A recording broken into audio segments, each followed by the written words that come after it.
দর্শক আসসালামু আলাইকুম, ওয়েলকাম ব্যাক টু ম্যাগলেস কিচেন। আজ আমি আপনাদেরকে বানিয়ে দেখাবো egg vegetable fried rice. Fried রাইসটা বানানো খুবই সিম্পল। তার কারণ হলো আপনারা যে রেগুলার রাইসটা ইউজ করেন, আমি আজকে সেই রাইসটা দিয়েই ফ্রাইড রাইসটা বানাবো। তার চেয়ে মজার ব্যাপার হলো আমরা যে রেগুলার রাইসটা রান্না করি ওইখান থেকে বেঁচে যাওয়া রাইস দিয়ে আমি আজকে এই ফ্রাইড রাইসটা বানাবো। এভাবে বানালে সময়ও বেঁচে যায় এবং কি বানাতেও খুবই ইজি হয়। চলে তাহলে আমরা দেখে নিই কীভাবে আমরা এই ফ্রাইড রাইসটা বানাবো। প্রথমে আমি একটা চুলাতে ফ্রাই প্যান বসিয়ে দিলাম, এর মাঝে দিয়ে দিলাম পরিমাণ মতন তেল। তেলটা কিছুক্ষণ গরম হয়ে গেলে এর মাঝে আমি দিয়ে দেব 3টি ডিম। এখানে আমি ডিমগুলোকে ফাটিয়ে এর মাঝে সামান্য কিছু লবণ দিয়ে দিয়েছি। ডিমগুলো তেলে দিয়ে খুব দ্রুত নাড়তে হবে। এখানে ডিমগুলোকে নেড়ে আমরা স্ক্রাম্বল করে ফেলবো।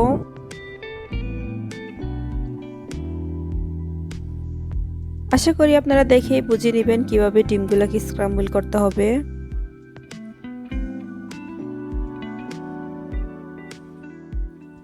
প্রায় 1 থেকে 2 মিনিটের মাথায় আমার ডিমগুলো মোটামুটি স্ক্রাম্বল করা হয়ে গেছে। এখন আমি ডিমগুলোকে আরেকটু ভালোভাবে ভেজে নিব।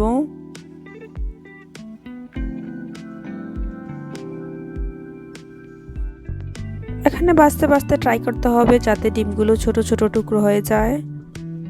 আমার ডিমগুলো অলরেডি হয়ে গেছে, এখন আমি এগুলোকে উঠিয়ে সাইডে রেখে দিব। ফ্রাইড রাইসটা করার জন্য এখানে আমি আরেকটা ফ্রাই প্যান বসিয়ে দিয়েছি, তার মাঝে দিয়ে দিলাম সামান্য পরিমাণ তেল, আর সাথে অ্যাড করে নিলাম 3 টেবিল স্পুন পরিমাণ পেঁয়াজ কুচি। এখন পেঁয়াজগুলোকে আমরা হালকা হাতে ভেজে নিব।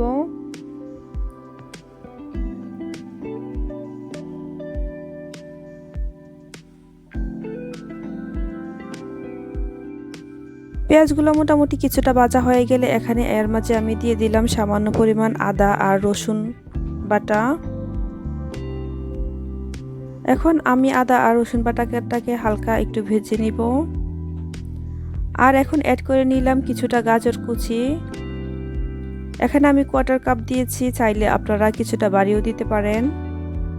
এখন আমি গাজরটাকে কিছুটা ভেজে নেব। গাজরটা আমি ফার্স্টে দিয়েছি এই কারণ গাজরটা সিদ্ধ হতে একটু টাইম লাগবে। প্রায় 2 থেকে 3 মিনিট ভাজার পর আমার গাজরটা মোটামুটি হাফ সিদ্ধ হয়ে এসেছে। এখন আমি এর মাঝে অ্যাড করে নিব ভেজিটেবল। এখানে আমি নিয়েছি ব্রকলি আর 3 টাইপের ক্যাপসিকাম।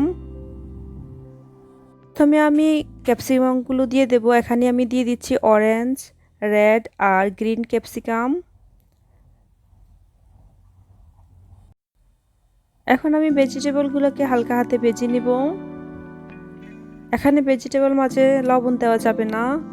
আপনারা যদি লবণটা ফার্স্টেই দিয়ে দেন তাহলে আপনাদের ভেজিটেবল থেকে পানি উঠে যাবে।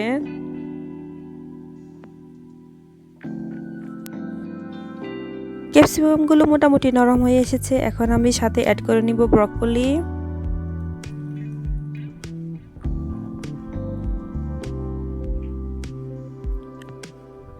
ব্রকলিগুলো দেওয়া হয়ে গেলে এখন আমি কিছুটা ভালোভাবে মিশিয়ে নিব।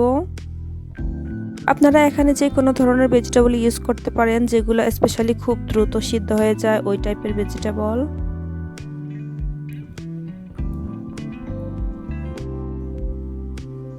সবগুলো ভেজিটেবল মিশিয়ে আমি কিছুক্ষণ ওয়েট করব ভেজিটেবলগুলো নরম হওয়া পর্যন্ত।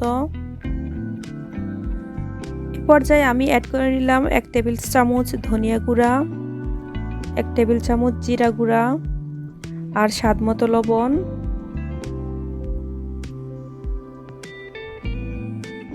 এখন আমি মশলাগুলো সম্পূর্ণ ভেজিটেবলের সাথে মিশিয়ে নিব আর কিছুক্ষণ ফ্রাই করতে হবে।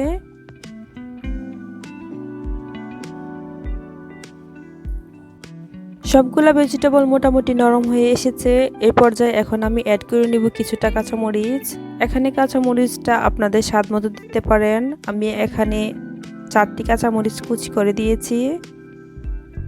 কেউ চাইলে এখানে ব্ল্যাক পেপারও ইউজ করা যাবে।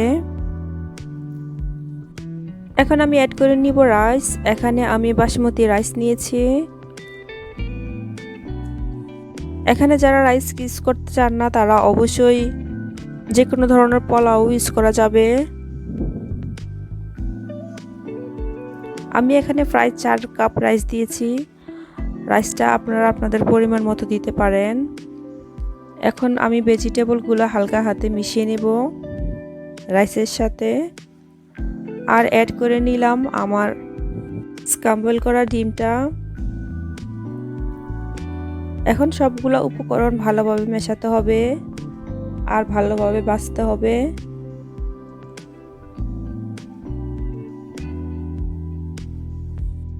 আর সাথে দিয়ে দিতে হবে স্বাদমতো লবণ।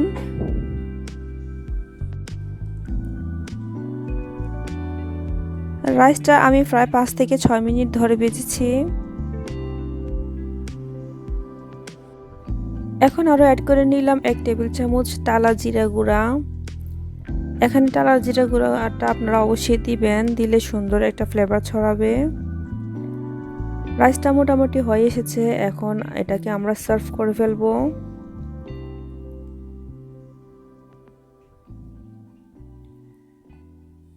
ভিডিওটি ভালো লাগলে অবশ্যই একটা লাইক দিবেন, আর আমার ভিডিওগুলো চাইলে আপনাদের ফ্রেন্ড অ্যান্ড ফ্যামিলির সাথে শেয়ার করতে পারেন। আর হ্যাঁ, যারা আমার চ্যানেলে নতুন এসেছেন তারা অবশ্যই আমার চ্যানেলটা সাবস্ক্রাইব করতে ভুলে যাবেন না।